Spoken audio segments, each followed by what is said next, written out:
Gloire au Seigneur. Amen. On va partager un petit message, en tout cas, présentation sur notre Seigneur. Il y a beaucoup de débats sur Jésus-Christ, Yeshua Mashiach. Est-ce qu'il est Dieu ou pas? Voilà. Est-ce que Jésus-Christ, c'est le Dieu Tout-Puissant ou pas? Amen. On voit beaucoup de débats par rapport à ça. On n'est pas là pour débattre. Amen. On n'est pas là on va juste apporter l'éclairage aux amoureux du Seigneur et aussi aux non-convertis. On va juste prendre des versets bibliques pour aussi rappeler certains versets de la Bible, que ce soit aux chrétiens, aux convertis, que ce soit aussi aux musulmans. Il y a des musulmans qui se lèvent aujourd'hui, qui veulent faire croire aux chrétiens que Jésus-Christ n'est pas Dieu. Voilà. Ça veut dire que, parce qu'ils savent que voilà, le véritable chrétien n'est pas trinitaire. Amen, ça faut le dire. La Bible est claire, il y a un seul Dieu. Et pour nous, on dit que ce Dieu-là s'appelle Yeshua Mashiach, donc Jésus-Christ. Ils disent que non, il est juste prophète, il est envoyé. Il cite des versets qui sont vrais. Amen. Nous, on va citer des versets qui montrent aussi que oui, que Jésus-Christ est Dieu. Amen. Et vu qu'il y a un seul Dieu, donc forcément il est le Père. Amen, amen. Voilà. Il n'y a pas trois dieux. Je pense qu'on est d'accord là-dessus. Amen. On va prendre par exemple, on va prendre Ephésiens 4, on fait quelques lectures s'il vous plaît. Ephésiens 4. On va prendre Ephésiens 4, merci Seigneur. Parce qu'on entend beaucoup de choses. On dira à partir du premier verset. Je pense que l'apôtre Paul ici, inspiré par le Saint-Esprit, il pose les choses. On va à partir du premier verset. Ephésiens 4, le premier verset. Voilà. Merci Seigneur. Ephésiens 4, 1. Je vous prie donc, moi le prisonnier dans le Seigneur, de marcher d'une manière digne de la vocation à laquelle vous avez été appelés, avec toute humilité et douceur, c'est bien ça, avec patience, vous supportant les uns des autres en amour, vous efforçant à garder l'unité de l'esprit par le lien de la paix. Verset 4. Verset 4, oui. Un seul corps et un seul esprit, comme aussi vous êtes appelés à une seule espérance par votre vocation. Un seul Seigneur, une seule foi, un seul baptême, un seul Elohim et Père de tous, qui est au-dessus de tous, parmi tous et en vous tous. Amen. Amen. On va aller dans une autre version, parce que là, ils vont dire, oui, c'est quoi Elohim? Une autre version, par exemple, Martin. Quelqu'un une autre version par hasard? Non, je n'ai pas une autre version. Si tu as les... juste... Voilà. La PJC. Voilà, je vais le lire dans... Je vais le lire dans les... C'est la PJC. Voilà, Ephésiens 4, premier verset. Voilà, je vais le lire, voilà, j'ai une autre version là. Pour se comprendre bien. Amen. Ephésiens 4, premier verset. Qu'est-ce qu'il dit? Regardez. Amen. Attention les enfants. Voilà, attention les enfants s'il vous plaît. Amen. Alors, je lis Amen dans une version Martin. Qu'est-ce qu'il dit? Ephésiens 4, 1. Je vous prie donc, moi le prisonnier dans le Seigneur, à marcher d'une manière digne de la vocation. S'il vous plaît les enfants. Les enfants s'il vous plaît. S'il vous plaît les enfants. Voilà. Les enfants s'il vous plaît. Allez dans la chambre s'il vous plaît. Voilà. C'est les enfants. Amen. Allez dans la salle à côté. Merci Seigneur. Qu'est-ce qu'il dit? Ici, l'apôtre Paul, voilà, pour qu'on se comprenne bien, parce qu'il y en a qui ont du mal avec certains mots. C'est écrit, je vous prie donc, donc moi le prisonnier dans le Seigneur, à marcher d'une manière digne de la vocation à laquelle vous êtes appelés, avec toute humilité et douceur, avec patience, vous supportant les uns les autres de la charité, vous efforçant de garder l'unité de l'esprit par le lien de la paix. Verset 4, il y a un seul corps, un seul esprit, comme aussi vous êtes appelés à une seule espérance par votre vocation. Il y a un seul Seigneur, une seule foi, un seul baptême, un seul Dieu et Père de tous, qui est au-dessus de tous, parmi tous et en vous tous. Donc c'est un seul Dieu et Père. Donc on ne sépare pas Dieu du Père. Quand on parle de Dieu, c'est le Père. Donc c'est le Père des esprits. Amen. Donc c'est le Père céleste. Je pense que là, il n'y a pas de débat. Donc nous, en tant que chrétiens, on sait qu'il y a un seul Dieu qui est le Père de tous, en tous, en nous tous. C'est Dieu qui fait tout. Amen. Amen. Et là, déjà, on pose les choses. Donc le chrétien qui dit que voilà, il y a trois dieux, déjà, a un problème. Amen. Oui, déjà, ça veut dire que c'est pas normal. La Bible est claire, il y a un seul Dieu. Même si après, il y en a qui voient, malheureusement, dans leur incompréhension, ils ont l'impression de voir plusieurs dieux, le Père ici, le Fils ici, le Saint-Esprit ici. Mais la Bible est claire, il y a un seul Dieu. Parce que là, déjà, on est d'accord. Que ce soit celui qui aime la vérité, que ce soit le païen, qui que ce soit, quand il lit la Bible, parce qu'on se base sur la Bible. C'est pas un autre livre, c'est la Bible. Donc, quelqu'un qui est sérieux, qui a une conscience sérieuse, qui soit païen, bon, il dira oui. L'apôtre Paul a dit il y a un seul Dieu. Il n'a pas dit il y en a trois. Donc, on ne peut pas débattre là-dessus. C'est carré, c'est normal. On prend notre verset. On va aller dans Jean 17 là-bas. Là, on parle en tout cas de Yeshua Mashiach Jésus-Christ. Comme quoi c'est lui qui est Dieu. Celui qui est Dieu, donc le Père. Amen. Qu'est-ce qui est dit dans Jean 17 là-bas? Quelqu'un peut la lire à partir du verset... Jean 17, à partir du verset... Jean 17 à partir du verset 12. Hein. Quelqu'un peut lire, hein? Bien sûr, tu peux lire. Juste voilà, Jean 17, 12. Voilà, juste le verset 12, Jean 17, 12. Là, c'est lui-même, le Seigneur, qui parle ici. Et qu'est-ce qu'il dit? Qu'est-ce qu'il dit? Celui qui trouve peut lire, hein? Jean 17, 12. Je peux lire? Oui, tu peux lire, mon frère. Okay. Jean 17, 12. Quand j'étais avec eux dans le monde, je les gardais en ton nom que tu m'as donné. Déjà là, en fait, ici, quand on lit, le nom du Fils, c'est le nom du Père. Donc, quand quelqu'un dit que Yeshua Mashiach, Jésus-Christ n'est pas Dieu, déjà, ça pose un problème. Ça pose un sacré problème. Pourquoi? Il y a encore un autre verset. On reviendra sur Jean 17. Par exemple, si on prend... prenons par exemple... Merci Seigneur. Hébreu 1 là-bas. Voilà. Prenons Hébreu 1. Allez, quand on prend Hébreu 1, il faudrait que tu pourras lire. Hein, Hébreu 1. À partir du premier verset, on va faire la lecture. Hein, Hébreu 1 à partir du premier verset. Hébreu 1 à partir du verset 1. Voilà. On ira jusqu'au verset 4 à 5 là-bas.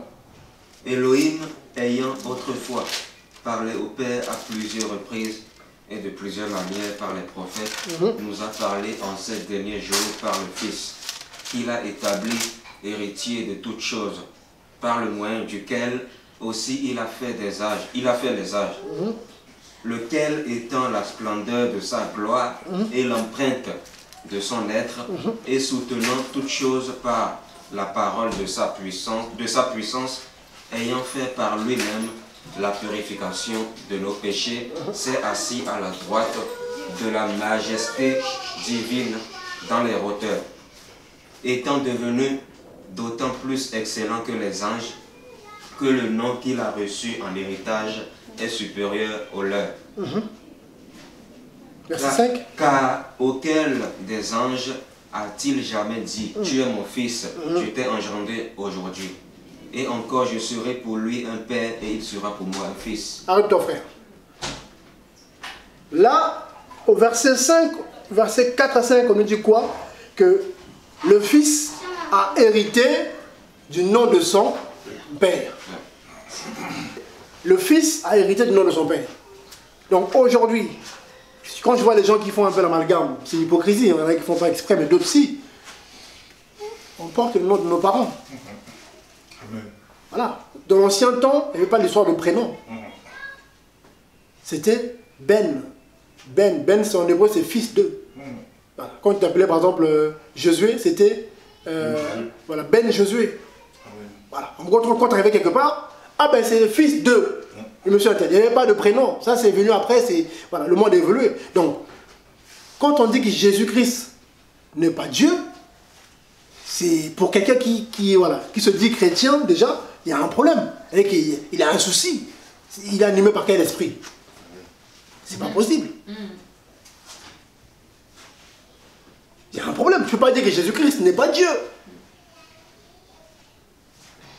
Il n'est pas Dieu, c'est qui? qui est Dieu alors? Voilà. Parce qu'on nous parle que c'est le nom de Dieu que le Fils a hérité, que le Père a donné à son Fils. Là, on parle en fait de la différence entre le Fils et le Père. Parce qu'il y en a qui font aussi la confusion.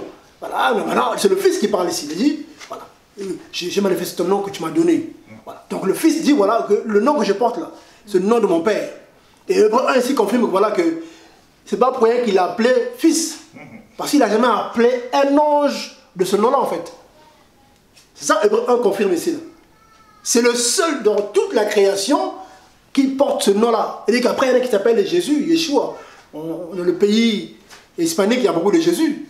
Même en Israël, il y avait des Jésus aussi. Mais ce n'était pas donné par Dieu lui-même. C'était les pères eux-mêmes qui donnaient leur enfant. Parce que Jésus veut dire quoi? Yeshua, Yahweh salut. Yahweh sauveur. Donc, ok. Mais il y a Jésus et Jésus. En fait, c'est ça la différence. Par exemple, ici, voilà. Donc, ici, dans Hébreu, on apprend que voilà, ben, quand l'ange est venu parler à Marie, dans Matthieu 2, là-bas, là, que tu l'appelleras Yeshua, celui qui sauvera son peuple de ses péchés, ben, ça veut dire que l'ange parlait, disait clairement, voilà, que tu l'appelleras le Père. Enfin, c'est le nom du Père. Ça veut dire qu'il parlait. Ça veut dire que les démons ne sont pas chassés à n'importe quel nom. Il faut le nom du Père pour que le démon parte. Il faut qu'il voit dans le nom le Créateur. Le diable n'a pas peur d'autre nom que le nom de Jésus. Parce que c'est lui qui l'a créé en fait. Mais je ne comprends pas pourquoi aujourd'hui on voit des... Les musulmans, on comprend, ils sont là pour remplir leur mosquée, c'est normal. Ils veulent attirer du monde à eux. Mais quand je vois des chrétiens qui débattent là-dessus, avec des versets aussi simples aussi, je sais pas ce que vous en pensez. C'est quand même curieux de voir des chrétiens qui disent avoir le Saint-Esprit, mais ne pas comprendre des versets aussi simples. On parle d'héritage. Quand on parle de l'héritage, aujourd'hui beaucoup se bagarrent de les familles, s'entretuent parce que il y a l'héritage de la maison. Ouais. Je te tue, il y en a qui font la magie contre leurs frères pour l'héritage. Et quand on parle de l'héritage d'un nom, c'est dire quoi? C'est-à-dire que c'est un nom que tu hérites. C'est-à-dire que ce n'est pas ton nom à la base. En fait, le nom que Yeshua, homme, quand il a porté, c'est pas son nom en fait. C'est son nom qu'il a hérité de son père. Comme ça, celui qui voit le fils voit le père. Comme ça, il n'y a pas de débat en fait. Comme ça, quand le démon voit le fils, il voit le père. Il n'y a pas à discuter, il n'y a pas à dire, moi c'est le fils. Non, non, non, non. Quand même, nous aujourd'hui, quand on chasse les démons, on n'a pas besoin de dire non, c'est le nom du fils. Non, non, non, c'est le nom du père. Donc au nom de Jésus-Christ, sort. Le démon, il sort. Or, le diable est malin, il emmène un peu l'envoûtement, il emmène la confusion pour empêcher ceux qui veulent être sauvés d'utiliser ce nom-là en fait. C'est ça en fait, c'est ça la stratégie, c'est d'éloigner les gens le plus possible de ce nom-là. Ils vont utiliser Allah, ils vont utiliser Dieu. Dieu c'est un générique, Dieu c'est pas un nom. C'est un nom commun. Comme père, c'est un nom commun. Comme femme. Mais la femme là, elle a un nom. Si je dis ma femme, ah ben quelle femme? Il faut préciser. Ah bon, il faut préciser. Ah, toutes les femmes ne sont pas des femmes. Hein. Oh, attention, il va y avoir des problèmes. Oh, mon mari. Hein? Précise-moi. Je vais même laisser votre regarder comme ça. Précise, s'il te plaît. Il y a aussi mon mari à côté. Ah oui, il faut veiller sur son couple, non? Ah oui. Donc, nous, c'est pareil. Le nom, c'est quel nom? C'est Yeshua, Mashiach, Jésus-Christ. C'est vrai. Hein. Quand on parle, on dit, quand quelqu'un dit quelque chose, ils disent qu'il faut dire la plupart. Parce qu'il ne faut pas mettre tout dans le même sac. Voilà. Aujourd'hui, la plupart est à côté. Voilà. Trinité ici, déjà ça c'est terrible. Après, on prend aussi le nom qu'on met de côté. Et ils disent que Jésus c'est le nom du Fils. Quand tu leur demandes, le Père s'appelle comment? Quand les catholiques ils disent au nom du Père, du Fils et du Saint-Esprit. Donc eux, en fait, ils séparent les trois en fait. Matthieu 28, on va le lire. Matthieu 28, 19. Regardez, Matthieu 28, 19. Et il dit c'est pareil. Ici c'est le Fils qui parle ici. Amen, c'est Jésus-Christ qui parle, Jésus-Christ homme qui parle. Donc là c'est le Fils qui parle, qui s'adresse à ses disciples. Qu'est-ce qu'il dit? Quelqu'un se trouve peut lire. Hein? Matthieu 28, 19. Et ayant pris l'argent, c'est ça, 28, non. 19? Matthieu 28, verset 19. Allez donc et faites de toutes les nations de disciples, les baptisant dans le nom du Père, du Fils et du Saint-Esprit, leur enseignant à garder tout ce que je vous ai ordonné, et voici je suis avec vous tous, avec vous tous les jours jusqu'à l'achèvement de l'âge. Il dit quoi dans le... En les baptisant dans le nom c'est pas, C'est le singulier. Oui, c'est Saint-Esprit. C'est le singulier. En fait, c'est le singulier. S'il y avait 3 noms, dans les noms, il faut différencier. On dit dans le nom. Donc moi, ça fait... Voilà. Donc c'est un seul nom. Un seul nom. C'est-à-dire que ça confirme hein, l'héritage en fait. Ouais.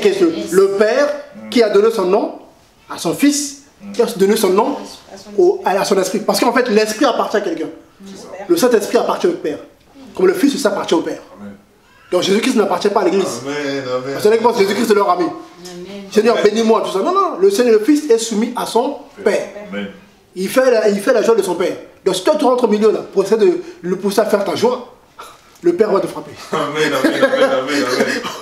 Ouais, un peu, voilà, c'est des choses qu'on précise un peu parce que malheureusement les chrétiens veulent aussi parfois détourner le Fils de son Père. Il y a une relation qui est là, les trois là. Quand on dit Père, Fils, Saint-Esprit, c'est quelque chose de fort, c'est un mystère. Mais il n'y a pas 3. On peut dire il y a 3. Non, non, non, comprenez mon langage. Hein?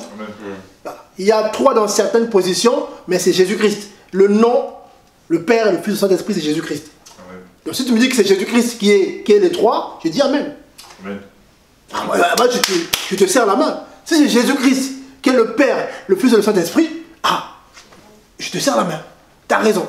Parce que au début, tu mets Jésus-Christ, c'est lui qui est tout. Après, si tu vois 3 trucs, mais c'est Jésus-Christ qui fait les 3 trucs, après je dis Amen, chapeau. Mais est-ce qu'on voit 3 personnes? Non. Non.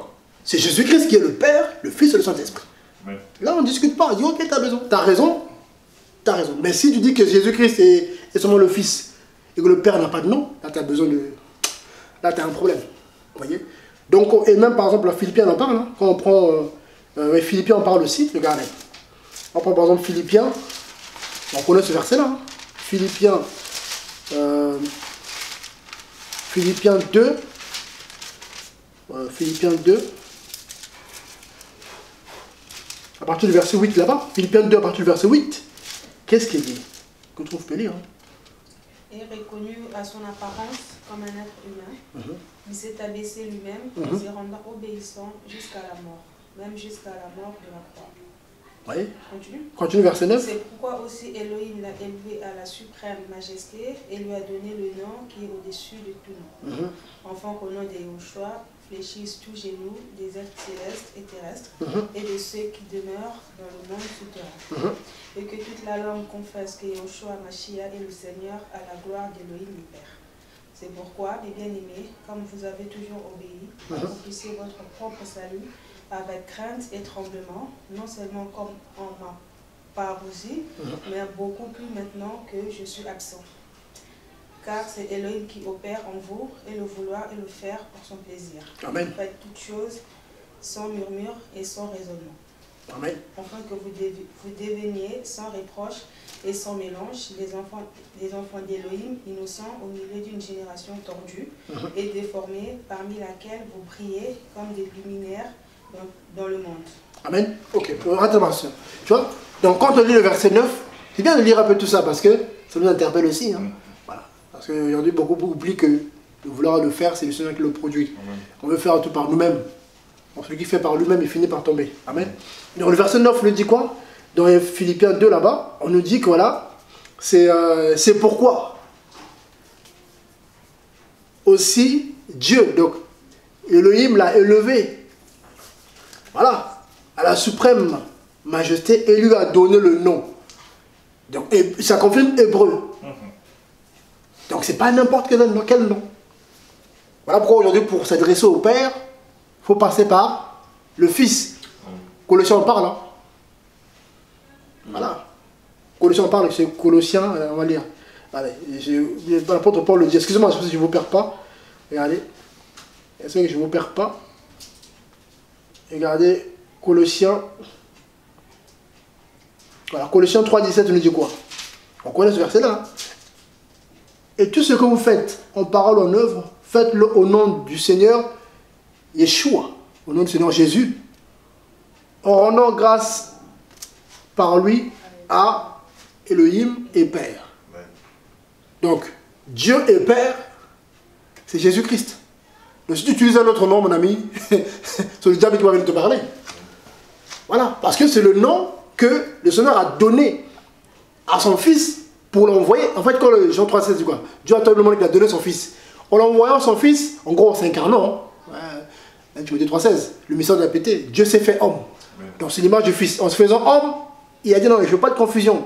Je ne veux pas qu'on l'appelle Belzébul. Je ne veux pas qu'on le confonde avec prophète Samuel. Non, non, non. Il faut qu'il sache que c'est moi qui me suis fait homme. Donc je donne mon nom. Et des mots le voient. Quand ils voient les choses, ils voient que ben, c'est pas n'importe qui. C'est le Fils d'Elohim, parce que c'est Elohim qui s'est fait homme. Donc après, il porte le nom du Père. Mais nous les humains, on marche tellement par la vue. Le diable le sait. Et du coup, ben, ah, il est mort. Ah, il a mangé. Ah, il a eu faim.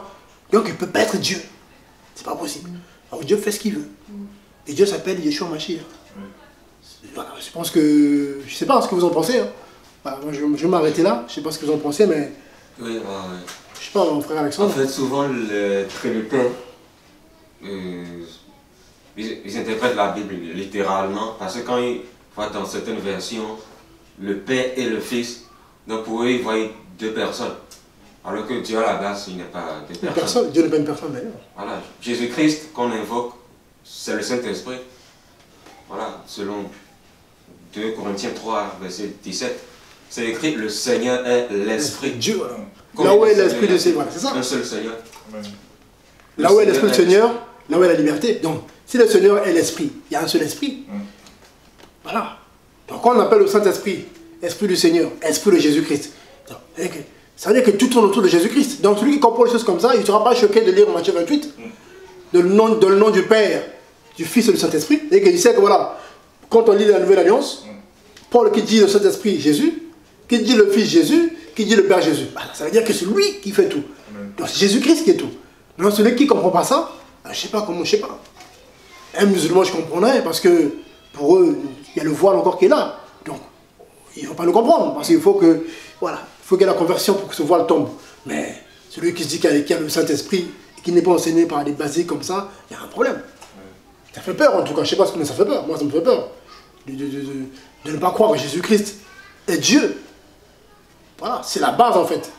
Après, derrière, on peut expliquer. Oui, Jésus-Christ est aussi Fils de Dieu. Il est aussi Esprit. Oui, c'est ça aussi le Père, le Fils et le Saint-Esprit. On peut expliquer, mais là, on met d'abord le Père. C'est-à-dire que c'est d'abord Dieu et Père. Après, derrière, le Fils, oui. Mais avant qu'il devienne Fils, il était déjà Père. Mais les gens, ils mettent la chose sur le Fils. Ça, c'est le diable. Ça c'est Satan, frère. Satan veut qu'on puisse effacer le Père, on met le Fils. Comme ça, lui prend la place du Père. Tu vois un peu la ruse, en fait. En gros, ben, Jésus-Christ est le Fils. Comme ça, le Père, il y a un flou. Et là, il y a un flou. Il y a un loup.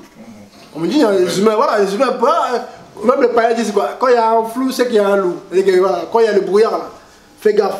Il y a quelque chose derrière. Vous voyez, donc en tout cas, que ça nous bénisse en tout cas de sa parole. Vraiment, je pense que veillons, il y a tellement de choses à dire par rapport à ça. On marche beaucoup par la vue. Veillons. Et Jésus-Christ, il est tout. Jésus-Christ, c'est Dieu le Père. C'est Dieu le Père qui, voilà, s'est fait Fils et Esprit. Oui. Mais celui d'abord, il est Dieu, le Père, qui s'est fait Fils et Esprit, parce qu'il ne partage pas sa gloire. Voilà. Donc, je pense que là-dessus, on est d'accord. Amen. Donc, je ne sais pas s'il y a des questions par rapport à ça.